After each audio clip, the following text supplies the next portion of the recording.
ये कहानी एक ऐसी लड़की की है जिसका गुरूर उसे कहां से कहां ले गया। उसका नाम तानिया है, जिसने अपनी सास के दर्द को अनदेखा कर अपनी सुख सुविधा को चुना। तानिया का जीवन एक समय रंगों से भरा था, लेकिन अब वो काले सफेद रेखाओं में सिमट चुका था। उसकी सास माँ जी लंबे समय से बीमार थी और उनका इलाज हर महीने 6,000 रुपए मांगता था। तानिया का पति अर्जुन अफ्रीका की चिलचिलाती धूप में मजदूरी करता, पसीने और तन्हाई को गले लगाता ताकि घर में सुख और माँ जी की सांसें चलती रहे। हर महीने वो दवा के पैसे भेजता। शुरू में तानिया ने ये रकम माँ जी की दवा पर खर्च की, लेकिन धीरे धीरे उसके दिल में एक सवाल उभरा कि वो कब तक इस बोझ को ढोएगी। ये विचार एक ताले के खुलने जैसा था, जिसने उसके मन की सारी हदें तोड़ दी। उसने फैसला किया कि अब ये पैसा उसकी इच्छाओं के लिए होगा। पहले हफ्ते में ही उसने 6,000 रुपए एक चमकीले लहंगे पर उड़ा दिए, जिसका रंग उसके सपनों में बसा। माँ जी की दवा का बजट कभी इसे जगह नहीं देता था। खरीदारी के दौरान उसका दिल पछतावे से नहीं, बल्कि आजादी से धड़का। उसकी भाभी सुनैना ने जब पैसे के स्रोत पर सवाल उठाया तो तानिया ने हल्के से कहा कि कुछ दिन दवा ना आए तो क्या फर्क पड़ता। उसने कहा कि उसे भी अपनी जिंदगी जीने का हक है। सुनैना चुप रही और तानिया के साथ साथ बाजार चली गई। दोनों ने पार्लर में घंटों बिताए, मेहंदी रचाई, नए कपड़े खरीदे। शीशे में खुद को देखकर तानिया को लगा कि वो पहली बार इतनी सुंदर लग रही है। माँ जी की कराहट, उनकी आंखों की बेबसी, सब कुछ धुंधला हो गया। दिन हफ्तों में बदले। 6,000 रुपए अब तानिया की आजादी की चाबी थे। हर बार जब अर्जुन पैसे भेजता, वो अपने लिए सजावट, भाई रमेश के लिए कपड़े और सुनैना के लिए गहने लाती। माँ जी की हालत बिगड़ती तो वो खामोशी से कमरे के कोने में सिमट जाती।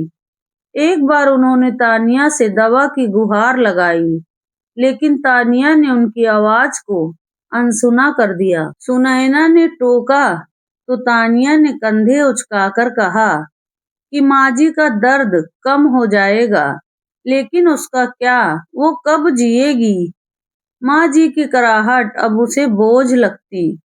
वो उनके कमरे का दरवाजा बंद कर देती, कभी ताला जड़ देती, ताकि उसका दिल सुकून पाए। बाहर की दुनिया में सब कुछ उसका था, नए कपड़े, महंगे सौंदर्य प्रसाधन, सुनैना के साथ रेस्टोरेंट की सैर और रमेश की तारीफें। माँ जी की हालत का ख्याल उसके दिल को नहीं छूता था। बाजार में उसके कदम हल्के पड़ते थे, जैसे जमीन उसके लिए मुलायम हो गई हो। एक दिन सुनैना के साथ वो एक नए ब्रांड की सेल में गई। दुकानों में घूमते हुए उसने रंग बिरंगे कपड़े, एक कीमती घड़ी और कई चीजें खरीदी। थकान के बाद दोनों रेस्टोरेंट में बैठी, जहां तानिया को लगा कि जिंदगी का असली रंग अब निखर रहा है। सुनैना ने सहमति से सिर हिलाया और कहा कि औरत को अपनी खुशी खुद तलाशनी पड़ती है। खाने के बाद जब वो बाहर निकली, सूरज ढल रहा था, सड़कें शांत थी। अचानक एक बूढ़ा साधु उनके सामने आ खड़ा हुआ। उसका चेहरा धूल से ढका था और आंखों में ऐसी उदासी थी जैसे उसने सारी दुनिया का दुख पी लिया हो। उसने तानिया से कुछ मांगा। तानिया ने 10 रुपए निकाले, लेकिन साधु ने पैसे ठुकरा दिए। उसने पैसे तानिया के चेहरे पर फेंके और कहा कि वो घर जाए, क्योंकि उसका वक्त आ गया है। तानिया सन्न रह गई। सुनैना पीछे हट गई तानिया ने गुस्से में साधु को भला बुरा कहा, लेकिन वो चुपचाप चला गया। घर पहुंचकर उसने चुपचाप जूते उतारे और कमरे में चली गई। शॉपिंग के बैग बेड पर पड़े थे, लेकिन उन्हें खोलने का मन नहीं हुआ। शीशे में उसने खुद को देखा, वही चेहरा, वही मेकअप, लेकिन एक काला साया जैसे उस पर छा गया था। रात को खाने की मेज पर वो खामोश रही। रमेश ने पूछा कि क्या हुआ, लेकिन उसने थकान का बहाना बनाया। माँ जी के कमरे से कोई आवाज नहीं आ रही थी।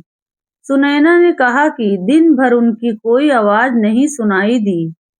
तानिया ने लापरवाही से कहा कि सुबह देखा जाएगा।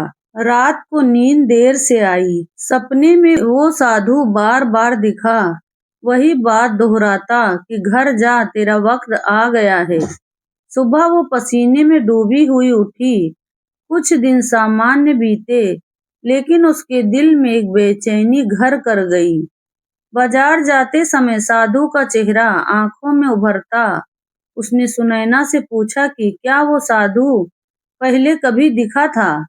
सुनैना ने मना किया।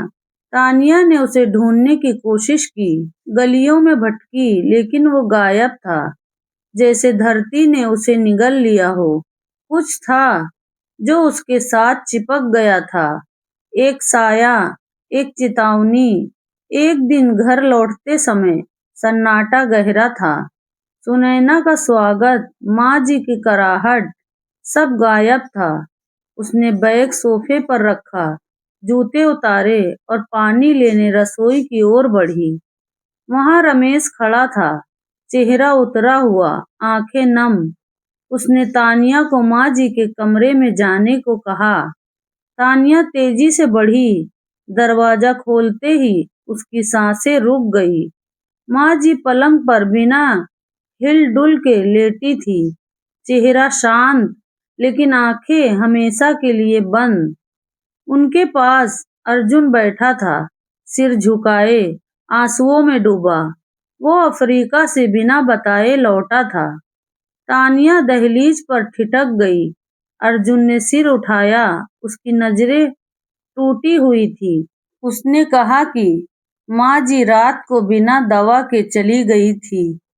तानिया खामोश रही। सुनैना ने चादर ठीक की। रमेश ने नजरें नीचे रखी। अर्जुन ने कहा कि तानिया के पास सब कुछ था, सिवाय जमीर के।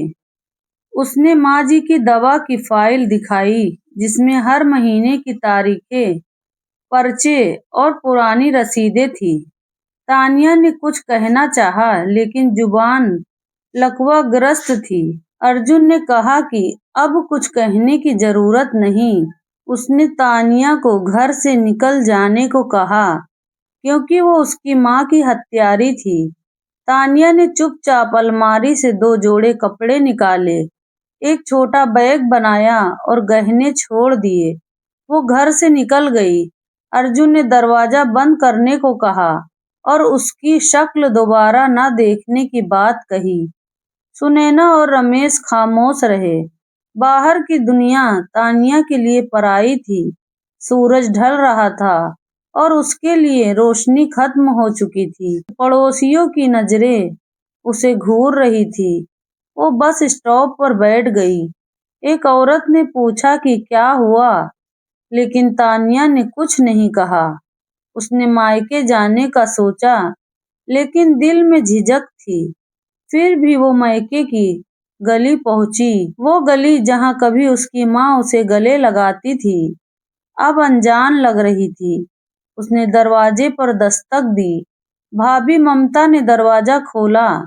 तानिया ने कुछ दिन पनाह मांगी, लेकिन ममता ने कहा कि भाई घर पर नहीं है और माँ मंदिर गई है। उसने पूछा कि तानिया वहां क्यों आई। तानिया ने बताया कि अर्जुन ने उसे छोड़ दिया। ममता ने तंज कसा कि अब उसे उनके घर की जरूरत पड़ी। तानिया ने कहा कि उसने उनके लिए बहुत कुछ किया, लेकिन ममता ने कहा कि वो सब अर्जुन के पैसे थे। छोटा भाई राहुल आया और उसने साफ मना कर दिया। उसने कहा कि तानिया की जगह अब वहां नहीं है। दरवाजा बंद हुआ और तानिया सड़क पर अकेली रह गई।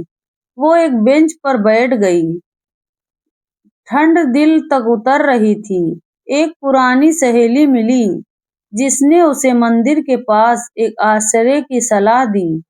तानिया वहां गई। रात सर्द फर्श पर गुजरी। एक चादर के सहारे सुबह मंदिर की घंटियों ने उसे जगाया। भूख और थकान ने उसे तोड़ दिया था। शहर की सड़कें जो कभी उसे बुलाती थी, अब उसे नंगे पांव महसूस करा रही थी। एक होटल में उसे बर्तन धोने का काम मिला। 150 रुपए रोज में वो साबुन और पानी के बीच डूबी रहती। बाजार में लोग उसे घूरते, कुछ हमदर्दी दिखाते, लेकिन धीरे धीरे वो सबके लिए आदर्श हो गई। वो घरों में सफाई करने लगी। एक औरत ने पूछा कि क्या वो पहले काम करती थी। तानिया ने कहा कि वक्त ने सब बदल दिया। एक बच्चे ने उसे स्कूल की मैडम समझा, लेकिन तानिया ने कहा कि वक्त सब कुछ बदल देता है। रातें सबसे भारी थी। वो एक झोपड़ी में बेघर औरतों के साथ रहती। एक औरत ने उसका नाम पूछा, लेकिन तानिया ने कहा कि नाम अब बेकार है। एक दिन बाजार में सफाई करते समय उसने राहुल को देखा। उसने पुकारा, लेकिन राहुल ने अनसुना कर दिया। झाड़ू उसके हाथ से गिर गया। वो सचमुच अकेली थी।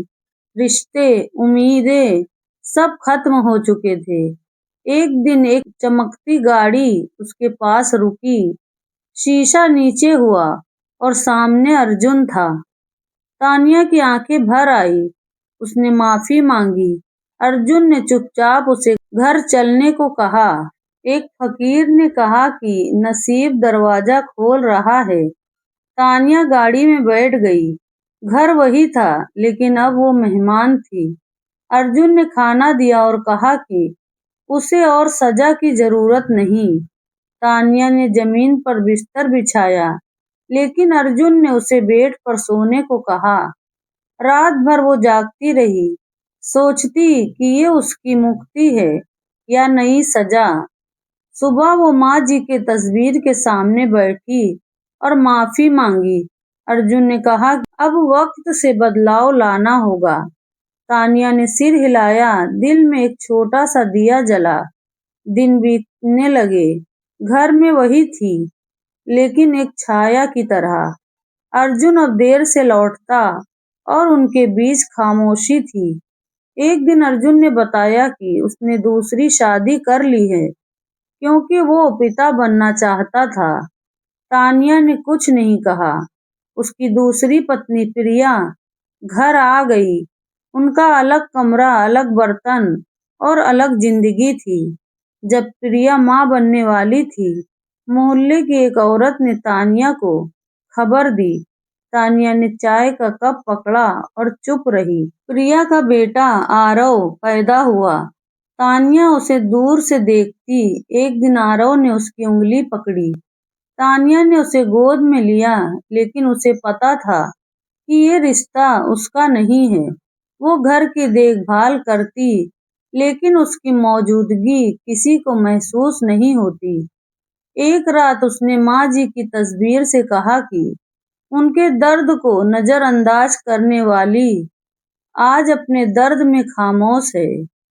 तानिया ने मंदिर के पास एक स्कूल में बच्चों को पढ़ाना शुरू किया। यतीम बच्चे उससे प्यार करते, प्रार्थना करते।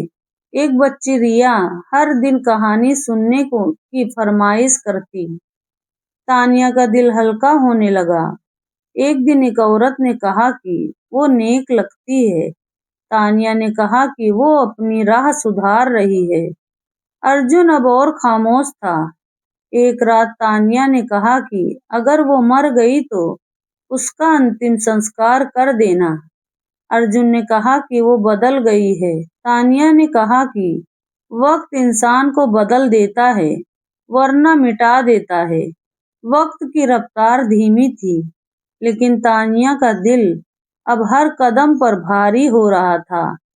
हर सुबह वो मंदिर जाती, घंटियों की आवाज में अपनी प्रार्थना बुनती। बच्चे, खासकर रिया, उसकी जिंदगी का उजाला बन गए थे। रिया की हंसी में तानिया को अपनी खोई हुई मासूमियत दिखती और उसकी छोटी छोटी बातें उसके दिल के खालीपन को भरने लगी। लेकिन रातें अभी भी सर्द थी। जब मंदिर की घंटियां थम जाती और घर में सन्नाटा छा जाता, तो उसका अकेलापन फिर से उसे घेर लेता। माँ जी की तस्वीर हर रात उसे उसकी गलतियों की याद दिलाती और उसका दिल आंसुओं से भीग जाता। एक दिन मंदिर में एक बुजुर्ग पुजारी ने उसकी आंखों में पश्चाताप की चमक देखी। उसने कहा कि भगवान का दरवाजा हमेशा खुला रहता है। तान्या ने कहा कि वो हर दिन अपने गुनाहों की माफी मांगती है, लेकिन उसे डर है कि क्या वो सचमुच माफ होगी। पुजारी ने कहा कि सच्चा पश्चाताप वही है जो दूसरों के लिए रोशनी बने। तानिया ने सिर झुकाया और उस दिन से उसने बच्चों के लिए और अधिक समय देना शुरू किया। वो उन्हें गीता के श्लोक सुनाती, कहानियां सुनाती, जिनमें पाप, प्रायश्चित और भक्ति की बातें होती। रिया हर दिन उसका हाथ थामती और कहती कि वो उसकी माँ जैसी है। तानिया की आंखें भर आती, लेकिन वो मुस्कुराकर रिया को गले लगा लेती। घर में प्रिया और आरव की जिंदगी अपनी राह पर थी। तानिया अब सिर्फ एक देखभाल करने वाली छाया थी। वो सुबह चाय बनाती, घर संभालती, लेकिन उसकी मौजूदगी किसी को छूती नहीं थी। एक दिन अर्जुन ने उसे बुलाया। उसने कहा कि वो चाहता है कि तानिया आरव को पढ़ाए, क्योंकि उसकी समझ अब बच्चों के लिए एक मिसाल थी। तानिया का दिल धड़कता। पहली बार उसे लगा कि उसका वजूद किसी के लिए मायने रखता है। उसने सिर हिलाया और उस दिन से आरव और रिया दोनों उसके जीवन का हिस्सा बन गए। वो उन्हें कहानियां सुनाती, जिसमें वो अपने दर्द को छुपाकर दूसरों के लिए सबक बुनती। तानिया ने एक डायरी में अपनी कहानियां लिखना शुरू किया। हर कहानी में उसका पश्चाताप, उसकी गलतियां और उसकी सीख थी। वो चाहती थी कि उसकी कहानियां बच्चों को गलत रास्ते से बचाए। मंदिर में उसकी कहानियां मशहूर होने लगी। बच्चे उसे सुनने के लिए इकट्ठा होते और उनकी मासूम प्रार्थना तानिया के दिल को सुकून देती। एक दिन रिया ने पूछा कि क्या वो हमेशा उनके साथ रहेगी। तानिया ने कहा कि वो तब तक रहेगी जब तक भगवान चाहेंगे। उस रात वो माँ जी की तस्वीर के सामने बैठी और रो पड़ी। उसने कहा कि वो अब उनके दर्द को समझती है और वो चाहती है कि उसका अंत उनके जैसा ना हो। एक सुबह मंदिर से लौटते समय उस दवा की दुकान के पास रुकी, जहाँ कभी माँ जी की दवा आती थी। उसका दिल कांप उठा। वो अंदर जाना चाहती थी, एक दवा खरीदकर अपने जमीर को हल्का करना चाहती थी, लेकिन कदम आगे बढ़ गए। उसे लगा कि अब दवाओं से ज्यादा उसे पापों की मिट्टी चाहिए। उस दिन मंदिर में उसने एक छोटा सा दिया जलाया और भगवान से माफी मांगी। उसे लगा कि उसका बोझ हल्का हो रहा है। एक रात अर्जुन ने उसे चाय पर बुलाया। उसने कहा कि वो उसकी बदलाव की कद्र करता है। तानिया ने कहा कि ये बदलाव उसकी सजा और सीख दोनों है। अर्जुन ने कहा कि शायद अब वो दोनों एक नई शुरुआत कर सकते हैं, न पति पत्नी के रूप में, बल्कि दो इंसानों के रूप में जो एक दूसरे का बोझ हल्का करें। तानिया की आंखें भर आई। उसने कहा कि वो सिर्फ इतना चाहती है कि उसका अंत एक नेक इंसान के रूप में हो। अर्जुन ने सिर हिलाया और पहली बार उसकी आंखों में हल्का सा सुकून दिखा। समय बीता, तानिया अब मंदिर में बच्चों के लिए एक स्कूल शुरू करने की तैयारी में थी। उसने अपनी डायरी की कहानियों को एक किताब में बदलने का फैसला किया ताकि उसकी गलतियां दूसरों के लिए सबक बने। रिया और आरव अब उसके सबसे करीबी थे। एक दिन आरव ने उसे गले लगाकर कहा कि वो उसकी दूसरी माँ है। तानिया की आंखें छलक पड़ी। उसने माजी की तस्वीर को देखा और कहा कि अब वो समझती है कि सच्चा सुकून दूसरों के लिए जीने में है। एक दिन सुबह मंदिर की घंटियों ने उसे जगाया। उसने प्रार्थना की और इस बार उसके दिल में एक गहरा सुकून था। वो जानती थी कि उसका पश्चाताप अब उसकी ताकत बन चुका था। वो अब न सिर्फ अपने लिए बल्कि उन बच्चों के लिए जी रही थी जिनके लिए वो एक माँ, एक गुरु और एक कहानी थी। उस